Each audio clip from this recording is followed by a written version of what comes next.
All righty. Better get my phone, turn it down. That's one thing I ain't done. If you got a phone, turn it down. That way, Mike here don't get interrupted. Mike St. John's going to give his testimony. Please give him your undivided attention. No chit chat each other back and forth. Just listen to him and allow God to speak to you through him. Thank you, brother.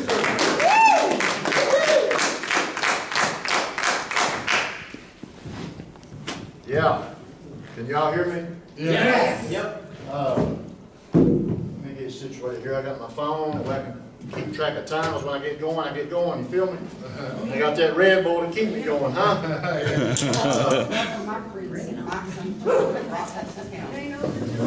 You know, and when I got invited to come down here and speak to give my testimony, honestly, I had took off until after the first of the year because I want to spend time with my family.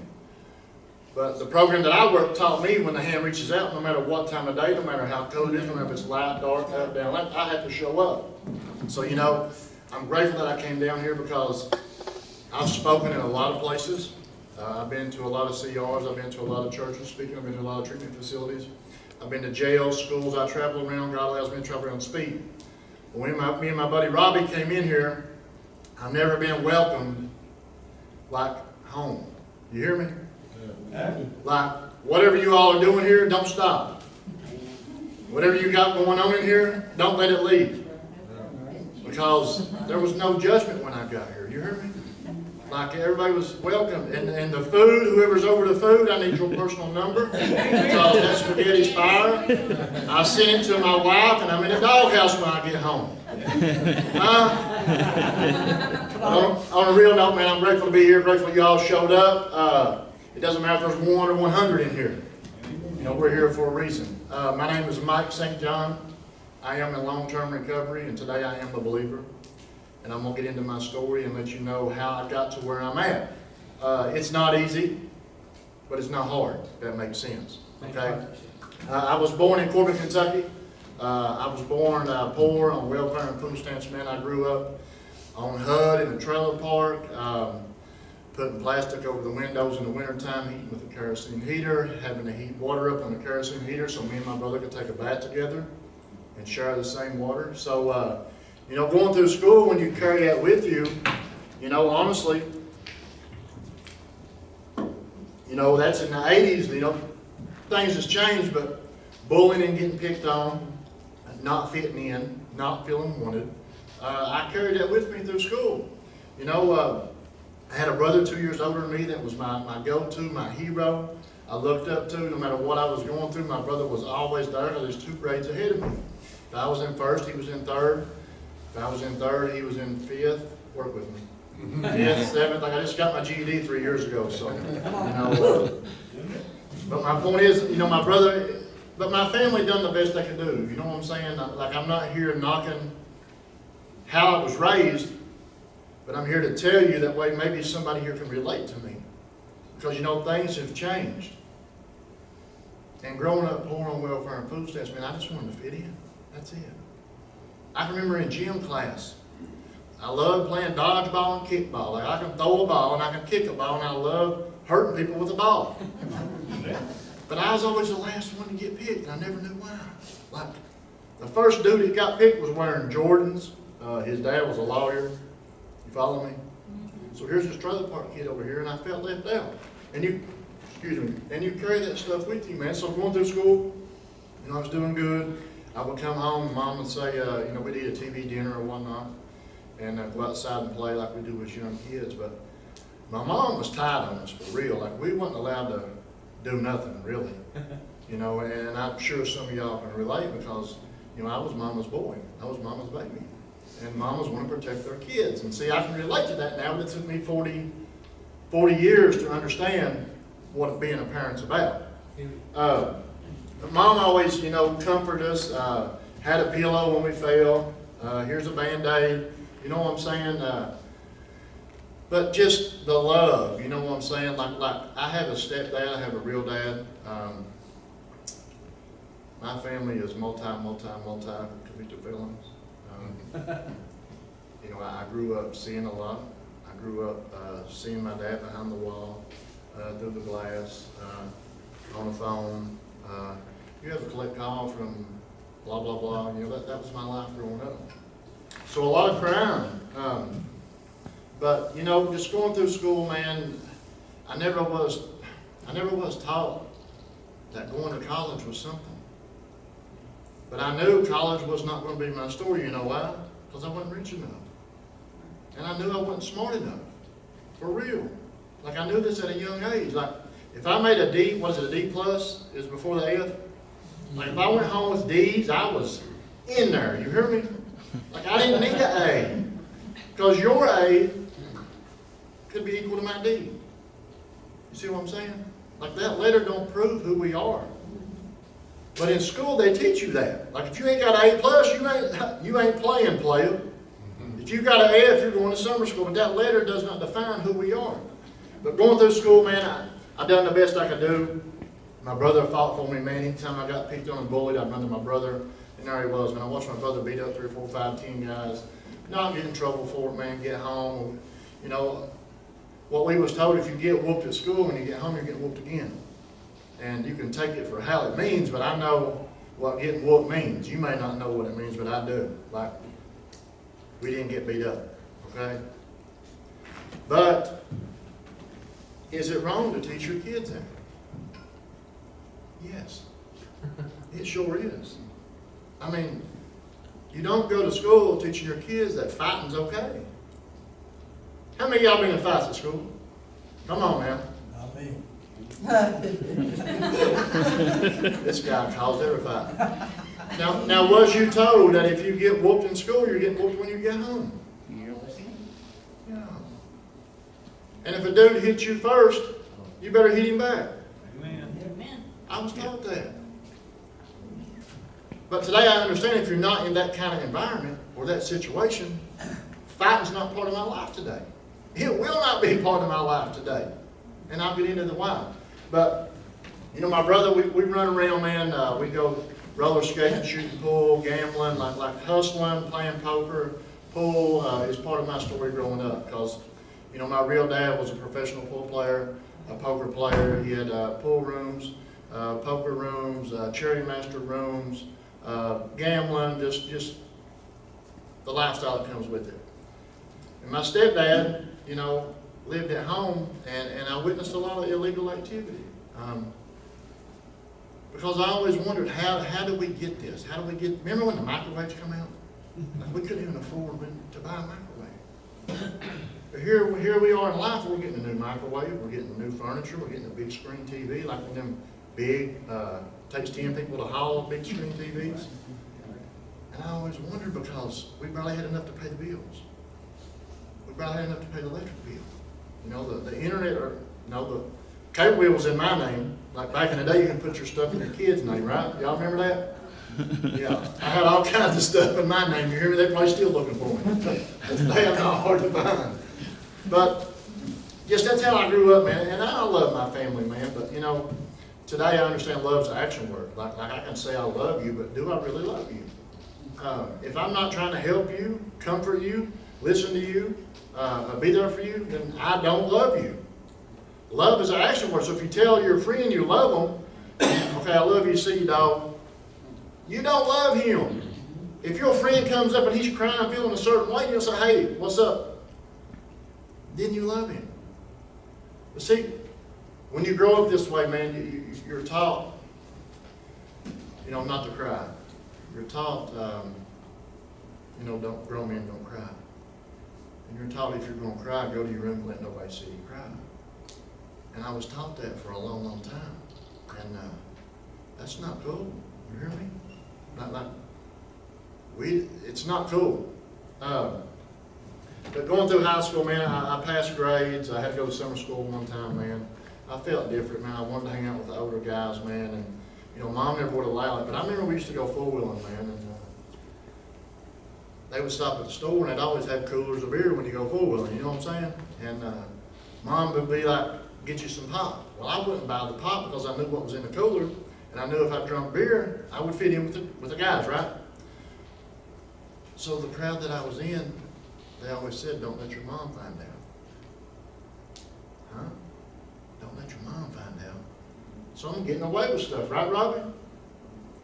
So I would quit drinking a few beers, but I didn't like the taste of alcohol. And you know, I turned it down, man, but I started going to O'Reilly's and Sutter's up here in Richmond, Kentucky. And, you know, I was using a fake ID. At this time, my older brother that I looked up to, that fought all my battles, that was my hero, that was my go-to,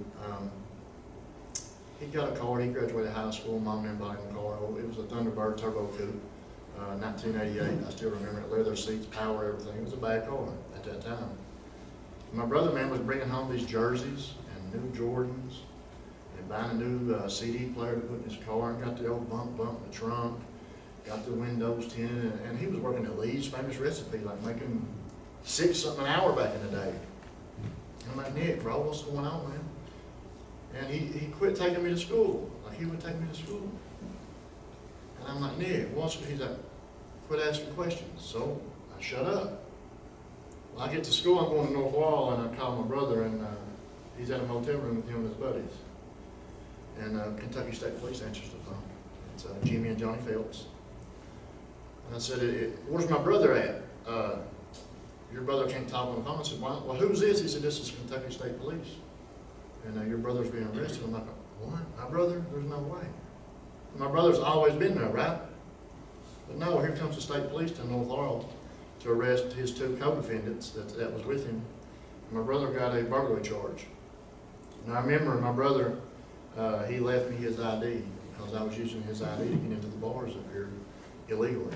Like, I was 18, let's see, no, I was getting ready to turn either 17 and he was 20, or I was 18, he was 17, 19, 20, somewhere in that category.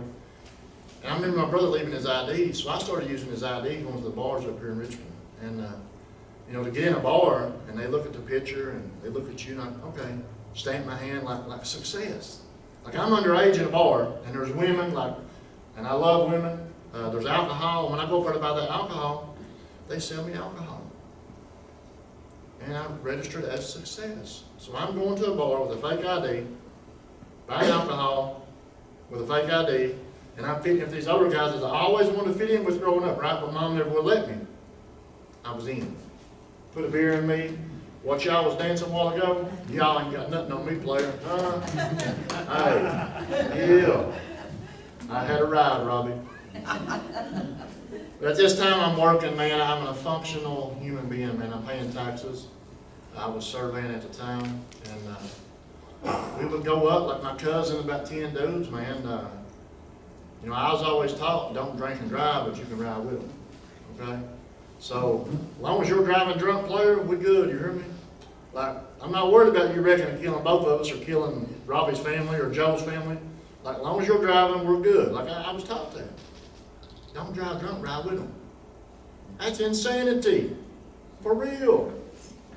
But when you grow up in this lifestyle, man, that I've kind of hit on, the criminal lifestyle is what I've seen. But Mom always said, son, don't do drugs. Drugs are bad for you. In school, I graduated DARE. Y'all remember DARE back in the day? Yeah. I don't know what it stands for, but they had a nice looking teddy bear. You remember, don't you, huh? But what's crazy, though, is my DARE teacher is real good friends with me today, Tim Smallwood out of London, Kentucky. And I remember going, you know, just being taught not to do this, not to do that. You know, drugs are bad for you. But yet, I'm rolling marijuana at home, like rolling joints at home. Like, it was awesome, for real. Like, I was doing something. You know, but all that being said, man, it led up to Thursday and Friday and Saturday night going to the bars, man. I'd come back and go to work hungover, and I didn't know what a hangover was. I was like, here, drink you some water, take some Tylenol. We got some real alcoholics in here, huh? Y'all know. And 80 and 90 degree weather out there, man. Here, drink you some water, you'll be all right. You got a hangover. And it took care of the hangover. But I knew I was going back to the bar. You know, Thursday and Friday, or Thursday night, Friday night, Saturday night, we'd sober up on Sunday and go to work on Monday. And that was our thing, man, going to the clubs, pulling women. Like, I have a problem with women. You know, back in the day, The women wasn't hard to get. I didn't look like I look like now. It ain't funny. Your wife's watching. I'm sure she did. I'm done in the doghouse anyway, but, you know, just the lifestyle, man, like the nice car on 24s, man, the stereo system, the Jordans, the gold chains, you know what I'm saying, the dark windows, the boom, boom, boom, like it made me be somebody I wasn't. Like I went to Bible school growing up, but it was for the wrong reasons. It's not that I wanted to go. It's kind of, you need to go or get out of the house, whatever, you know. But I went for playing ball or going on swimming, just whatever they do in Bible school. Like I don't even remember, but I went just to have fun.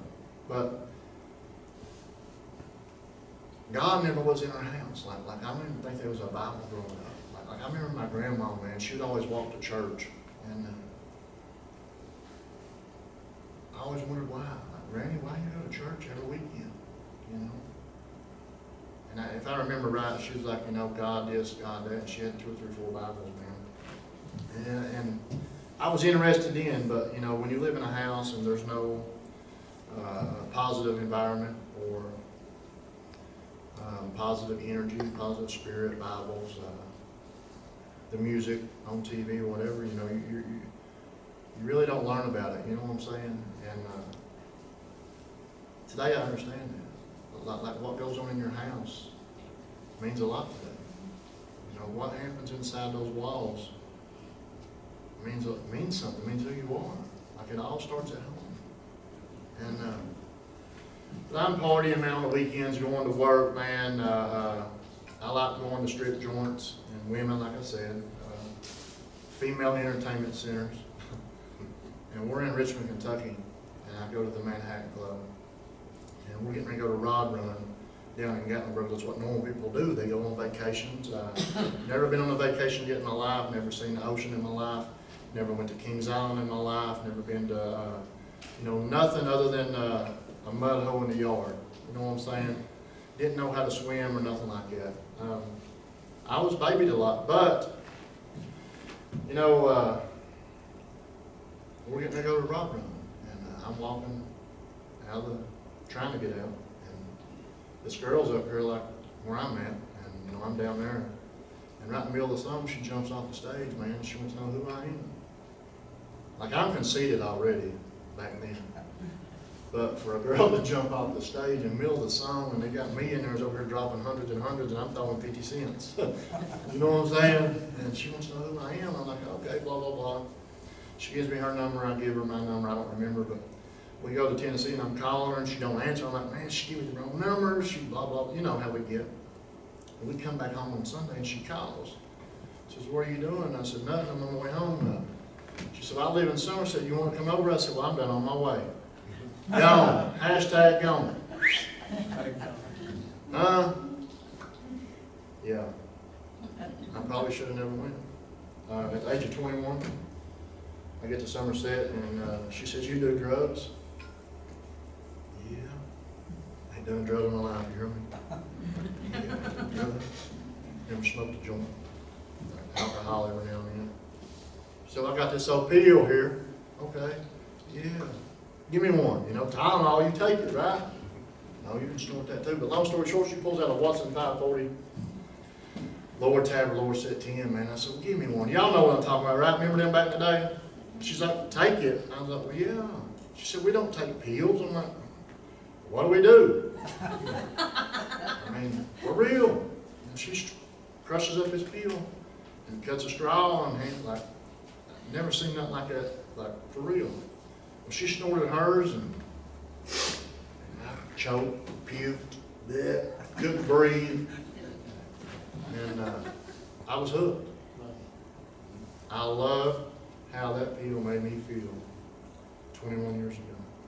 Standing here tonight, I'm looking at the room we done it in, and the same feeling I felt 21 years ago.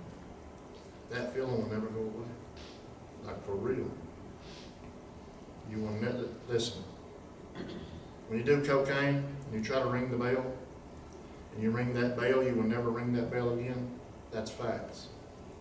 But the first time I put dope in my body, which was a pain pill, it will never go away. I can still taste that same pill sometimes. Not a relapse taste, but I just, it's crazy to explain, but sometimes I can go back. And I try not to really talk about it or think about it because I'm just letting you all relate. But that taste was like the day I rung my bell, and I was hooked. Hey, we had more fun that night. I had more energy than Superman with nitrous tanks. You hear me? You follow me, Robbie? And I was hooked, man. And you know, I went to work, came back, man. Anytime I was tired, man, like drugs was the easy access in my life. Anything I wanted, I could get, like right here, bam. Didn't cost me nothing. And I knew the more I put in my body, the more energy I had. My body didn't hurt. I could perform at work. Even though it was illegal, but I wasn't taught that it was illegal. And you don't want to get pulled over and get caught with them. You know what I'm saying? Like, it was okay to have a bag of dope in your pocket. And I call everything dope. Alcohol's dope, pills dope, methamphetamine's dope, cocaine's dope, the devil's dope, just all of it's dope. Them women's dope. Women, certain women, my wife's wife. But you know, at the age of 21, man, is when my addiction took off. And addiction runs in my family. And addiction's real. Addiction is a disease. Addiction is a disease of the mind, period. I don't care what you believe, I believe what I believe, and because I believe what I believe is why I'm here today, able to share my story and be who I am today. Just 7 days a week, 365, man. I worked for Elmo Greer & Son Construction for about 13 years. Company Suburban had guys underneath me working, buying peels here and there and here, running peels here and there and here. Just out there crazy, man. And I didn't have a problem yet. Like, it wasn't affecting me yet. I'm going to work, man. I got a fake pee because I'm afraid Greers are going to drug test me. So I can go down to Tennessee and I buy this fake bottle of pee that you know, put one of them hot pockets or hand warmers in it, and you keep it warm or tape it on you and blah, blah. You follow me? Like I was taught this stuff. I was taught how to beat a drug test. Like, that's insanity, man. That's the criminal lifestyle. Y'all ain't never beat a drug test? I beat them in, don't you hear me, huh? I see you, bud. Yeah, I knew you did. But you know, the whole time I was working for this company, man, driving a Suburban, sweating, like I was sweating in the wintertime. Like I'd have coveralls on with no jacket, pouring the sweat. And these guys are like, man, why do you sweat so much? I'm like, you can't see how hard I'm working? And I'm the only guy sweating, and I'm telling these guys what to do. I remember it. They said, man, what? I said, I guess there's something wrong with me. Me high as a mug, you hear me? But, yeah, like, can't see me. Everybody notices. I got away with it for a long time. Never got drug tested. I had that pee for probably 5 years. When they radioed said they're coming, I would hit. I'm off the property. I'm off job site. I'm going home. I'm sick or something. But that went on for a while, man. And you know, it started getting a hold of me, man. The money wasn't there. I heard of the methadone clinic down in Corbin, Kentucky, and I said, it's legal. I can go every morning and get my dose. It costs me this much money. I make this much money. Maybe I can start stacking some money, right? It don't work. If you're anything like me, like I would go do my methadone, and I'd be outside wanting to buy Robbie's and Joe's and Leroy's, and I had to have more, just more. And I was introduced to methamphetamine. I loved it. Like it. Yeah. I loved it. Talk about energy. Talk about staying up for 14 days, huh? Yep. Got the army men over here watching me, huh? That's the feds behind me, huh? That black Suburban I'm driving, that's the feds, Robbie. You know why, Robbie? Yeah, just, but, you know, I felt better about myself, man. I become somebody different. I came outside the bubble. And I was a drug addict. I didn't even know it. I got a drug test at the methadone clinic, and and I can't drop for what they want me to drop for. And I pay the drug testing guy off for like a year, and I get away with dirty screens and fake urine. He gets fired. He says, "You got to drop in the morning." I said, "There's no way." He said, "Well, you better not show up." So I quit the methadone clinic, got back on the street drugs. I've been to the Suboxone clinic down out of state. Every time I got my script, I was 90 or 88 of them out, and I kept 2 to do me all month. Just an ending, just a vicious cycle, man. Like if you're a true drug addict like me, I can't do one of anything. But it took me years, many years of hurt, pain, selling this, selling that, going to jail 4 times, DUI, PI, AI, drag racing, just speeding 108 to 55. Went to jail in Whitley County, man. I had like 90 30s on me, and just a whole black box, like they ain't going to look in the black box. And I go to jail, they didn't find it in the floorboard in the black box. So I get out of jail, got one thing on my mind, get to my black box, and there it was. Off and running again. But you know, it all caught up with me, man. At one time in my life, and I'm going to say this because, you know, just because somebody's got stuff doesn't mean they're happy. Like at one time in my life, I had the home. I had 14 vehicles in my name paid for, insurance on all of them. I've had crotch rockets, Cadillac Escalades, Corvettes, Mustangs, water beds to king-size beds, silk sheets to leather couches to 70-inch big screen TVs to the gold chains. I've had it all. All that led up to where I was miserable, man. When I lay down at nighttime, alone by myself, I was miserable. But get this, every time I got pulled over hauling dope, I said, "God, don't let them find the dope. I'll never haul dope again." They didn't find the dope. Guess what I done next week? Haul dope. Get pulled over drunk on a dog and manipulate the cop from getting me out of the car. "God, I will never drink and drive again." I drink and drive the next night. Like I called out on God only when I needed God. You hear me? And He stayed there with me. But I didn't stay there with Him. In 2012, I was diagnosed with cancer, a very rare form of cancer, synovial sarcoma. And I worked construction for many, many years. I was on my feet for 60, 70 hours a week. As long as you're digesting pills in your body, your bones don't hurt, your legs don't hurt, your back don't hurt. But my knee hurt all the time. And my cancer, you know, my knee was ate up with cancer.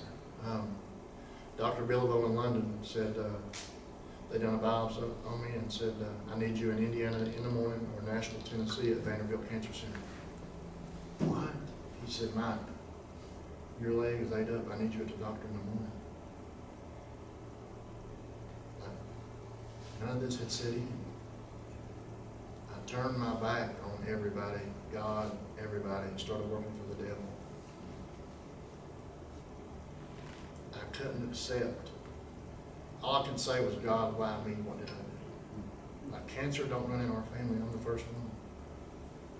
God, why me? What did I do? All these people I harmed. All these people I've done wrong. Like I started beating myself up. I go down to the cancer doctor finally, man. At this time I'm making methamphetamine. I'm running methamphetamine, crystal meth, shaking baked dope, buying pills, smurfing, going to work. Just I'm wilding out. And I go to Vanderbilt, and she says, "Mike, we need you to do some chemo." I said, "I'm not doing chemo." She's like, "Why not?" I said, "Because chemo makes your hair fall out. Anything to make your hair fall out, I don't want nothing of it." She said, "Do you want to live or die?" So I want to live.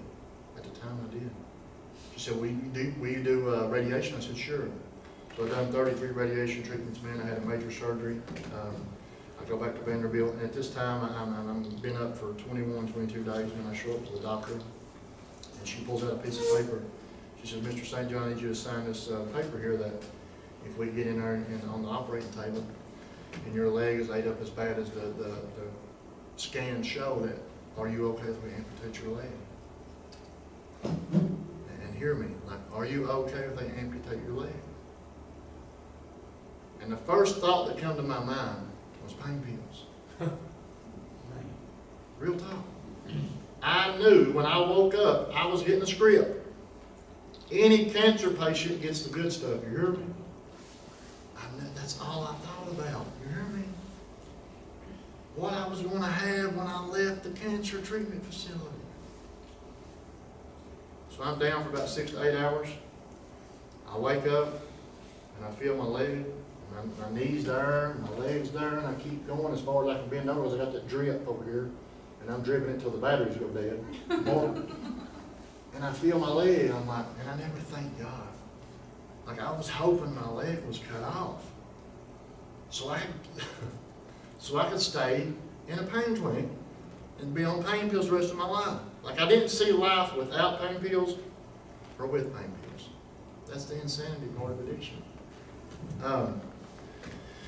I get out, man, I get the script and I get these pills. My cousin shows me how to shoot up for the first time, and the day I shot up, I sold my soul to the devil.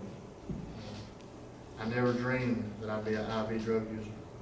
I always said anybody that shoots up, I'll not hang out with them, and I'm right in the bed with them. I always said people that do Xanaxes, I don't hang out with. Them was my go-to friend. A lot of people want to say that they took this, they took that from me. Listen, nobody took nothing from me. I gave up all them cars I had for dope. I sold everything in my house, washer and dryer, king-size bed, big screen TV, leather sofa, recliners, for $500. And called my mom and said, Mom, can I come home? She said, yeah, come on. Depression sets in. I'm no good for nobody. I steal from my mom, she kicks me out. I steal from my real dad, he kicks me out. I steal from my brother, he beats me up. I steal from my friend, he kicks me out. I steal from this friend, this girl, like couch surfing. I would live with you and I would take something from you and go to the pawn shop. Because I was not going to go through withdrawals. I wasn't, I refused to. I was willing to rob you if that's what it took. I was willing to kick your door in if that's what it took. I was willing to tie you up if that's what it took. You know, that's just a little bit of my story. When they say you'll go to any length, I will go to any length to get my next hit. Either you're going to hurt me or I'm going to hurt you. That's the reality of addiction. This stuff you see on TV, half of it's true, half of it's not. But down here in London, Richmond, Lexington, it's true. I burnt every bridge, nowhere to go.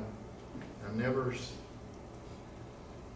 reached out, God, please help me. That wasn't my story. I was like, God, let me find the next hit. God, let the dope man answer. God, let Joe Bob be home, right? The wrong reasons. I moved back home with my mom, depression sets in. I trade for a pistol. I always came in and said, Mom, I'm going to my room. And I'd always lock my door. And for some reason that day, I didn't tell my mom I'm going to my room. I didn't lock my door. I had made my mind up that I was going to take my life that day. I got one shot of dope. I got 130 left and a little bit of methamphetamine. I draw up, tie off, got the needle in my arm. My mom walks in. I got the pistol in my lap, cocked, ready to go. And my mom walks in and she hits the floor and she starts crying. She said, Mike, I'm done. You've hurt me enough. Get your whatever you got and get the blankety blank out of my house. I'm like, Mom, go. And my mom set her foot down. And I'm grateful my mom done that. Or I wouldn't be here tonight sharing my story. Your rock bottom is your rock bottom. Your rock bottom has got to be my rock bottom. Your rock bottom when you lay the shovel in. Suicide was my rock bottom. Today I know why my mom came in there. I don't get it twisted. God put her on her heart and checked on her blood. I ended up in a homeless shelter in Lexington, Kentucky called the Hope Center. I'm there my first night. I got a backpack, a pair of tennis shoes, 6 cigarettes, no cell phone to my name. I just told you what I had in life, right? To a homeless shelter where I don't know nobody. Scared to death. No way to call for help. Nobody to pick me up. Nobody. They throw a mat down. It's up here by the desk. They said, you can sleep here tonight, Mr. St. John.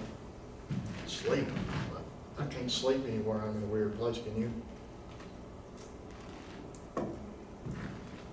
Something come over me that night. That was June the 1st, 2016.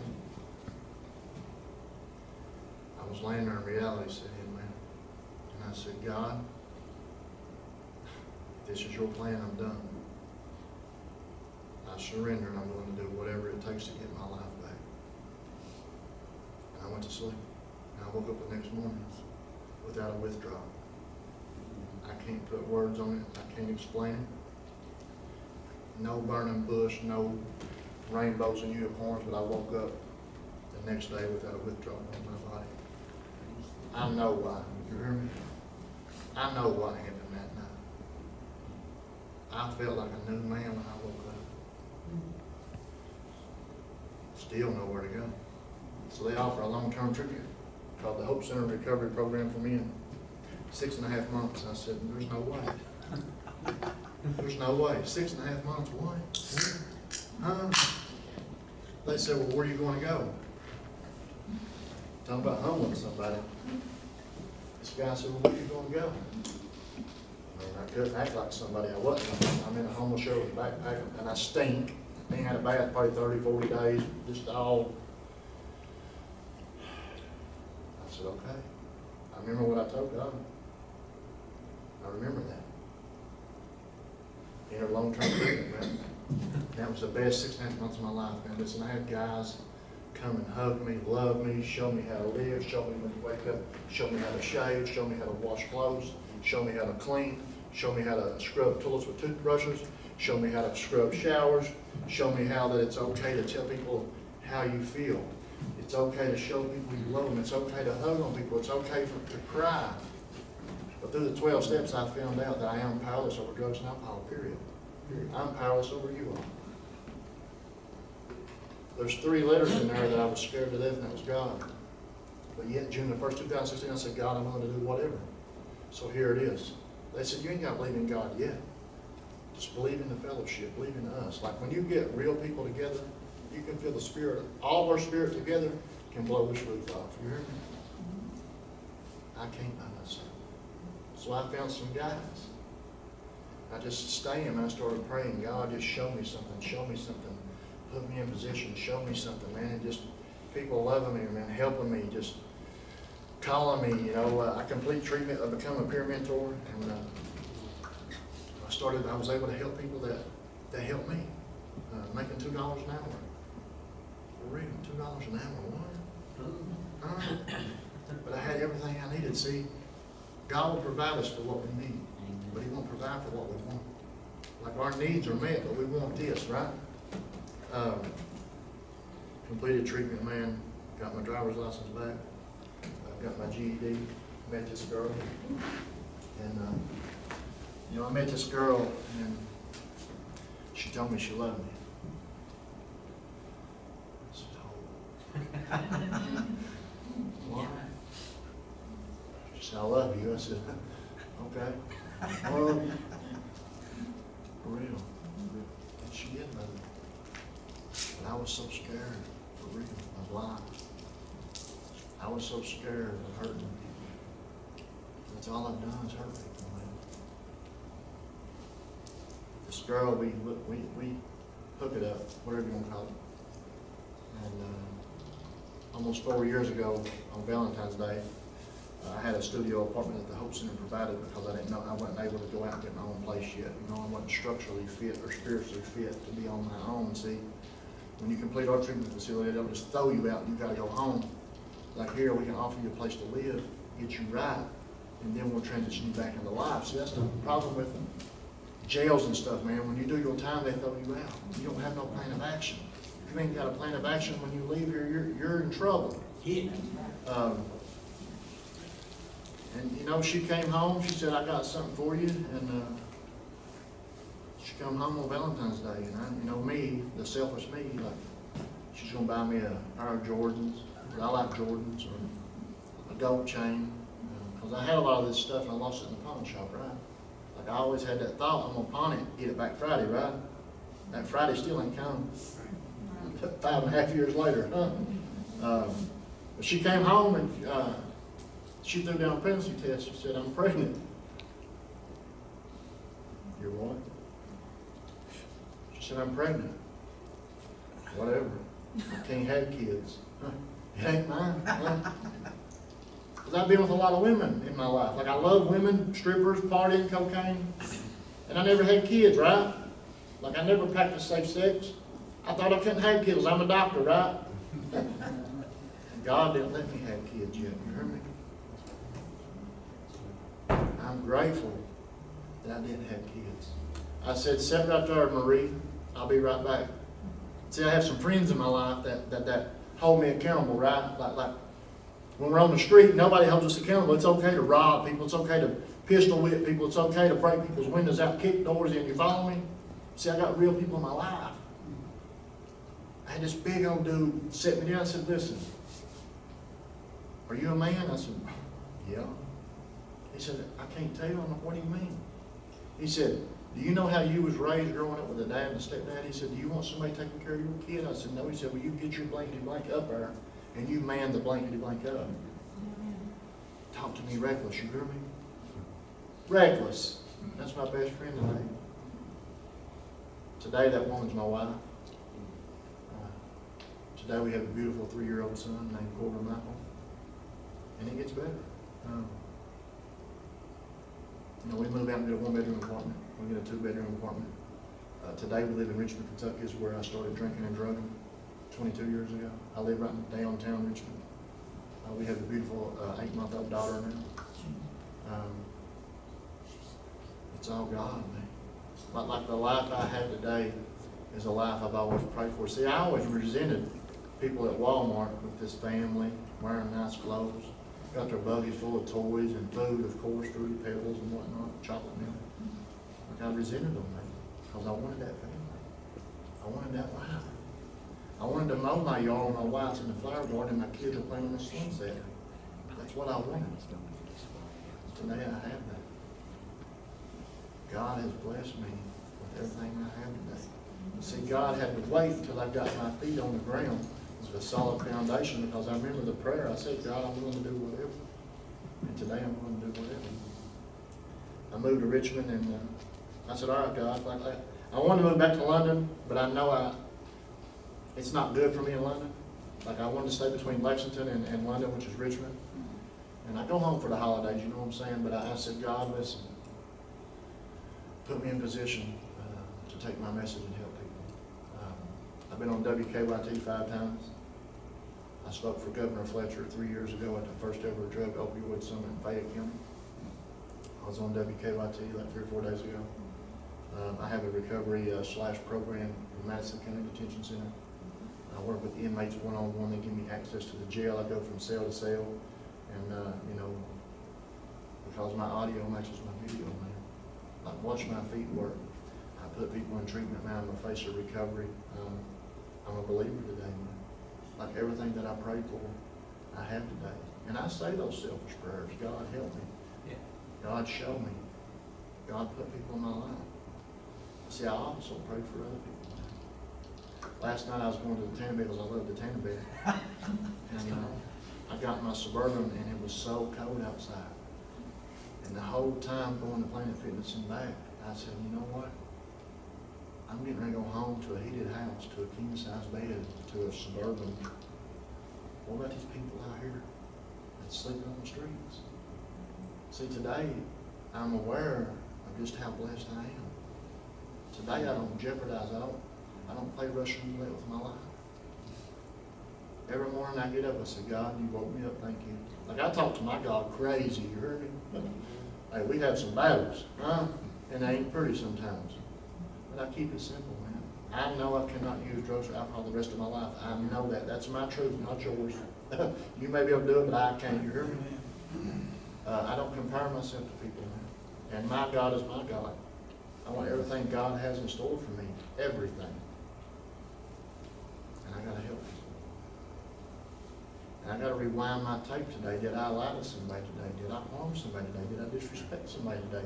Did I talk to someone crazy? I talked to Robbie crazy all day long. But you know what I'm saying? Like today, I got to ask myself, was I a good person today? 5.5 years ago, I really didn't care. Like I would have come in here and took all that food. You hear me? Robbie about did. But you know, today I'm a father, man. Like I was scared of kids. Like I never held a kid in my life. When my little boy was born, man, my little boy,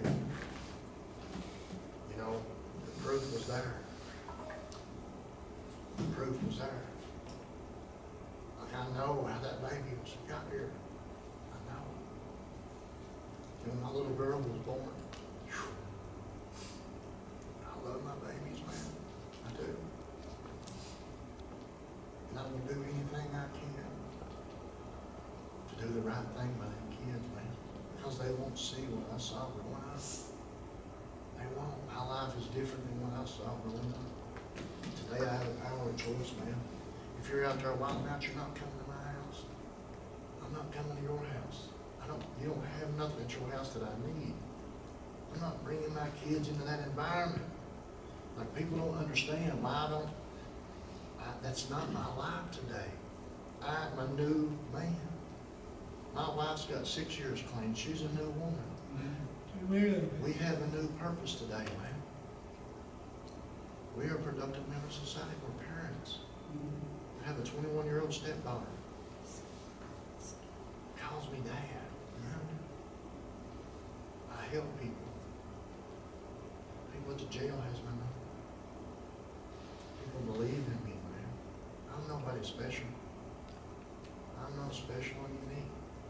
I'm one bad choice away from jail or prison.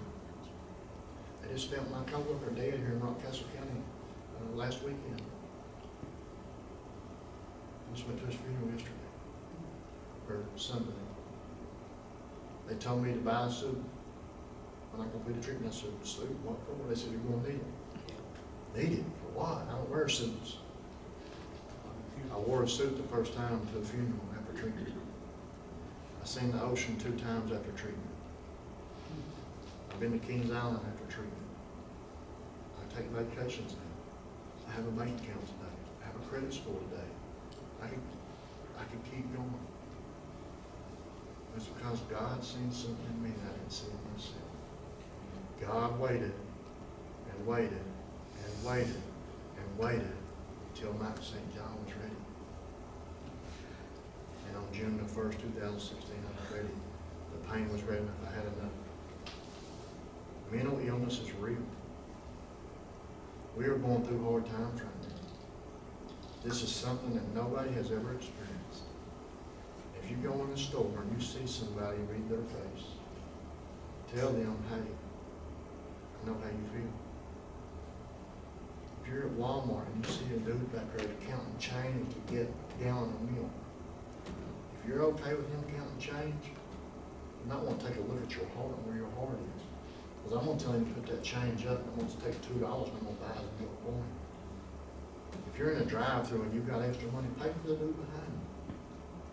Don't question, well, what are they going to do for me? It's not about that anymore. Like I took my whole life today, I'm a giver. That's how I got to where I'm at today, man. It's not about me. I'm going to do what's right on this. Am I perfect? No. I'm in and out, in and out, in and out. But I know today I can't do drugs and alcohol the rest of my life. Listen, if nobody's told you today they love you, I love you. I'm grateful to be here. You all are awesome. The food's awesome. I'm in the doghouse times 10 when I get home. But you know what? Keep doing what you're doing, man. Because whether there's 10 here or 100, the spirit in here is real, man. If I can recover, anybody can recover. If Robbie can recover, anybody can recover. Like anybody wants treatment, they call me, I send them to Robbie. This used to be full of drug dealers 5.5 years ago. There's over 350 contacts in here. It's everybody in recovery, treatment facilities, police officers. I'm on the board of directors of a recovery restaurant coming to Richmond, Kentucky called In Ridge. Owned by the dope cops out of Madison County. I got a narcotics detective in my phone I just talked to today. That's my people. The jailer called me, he's on vacation, calls me. His wife calls me. I traveled to Laurel County Day Treatment in London to speak to these kids that's made it to the last house on the block before they go to jail or die. And I go once a month. And 3 weeks ago I put together a shoe drive. And for Christmas, next Tuesday, we're dropping off probably 70 pair of brand new Nikes and Adidas for them. They don't know it yet, they think they're getting socks. But my Suburban's gonna be full of napkins. It's nothing to do with me. It's the people God's put in my life, the team, to put this together. That's what I mean by helping people. You've gotta help people, man. Even if you got $5, give somebody $2.50. For real. Until I got to where I'm at, I don't get it twisted. I know I was given another chance. I know that. Plenty of times. I know why mom come in there. I know why I have them babies today and didn't have them back in the day. I know that. Because today I'm a father. And I'm a good father. I'm somebody's friend. My mom has her son back. My dad has their son back. My brother has his brother back. All through this program, man. I love y'all. Thank you.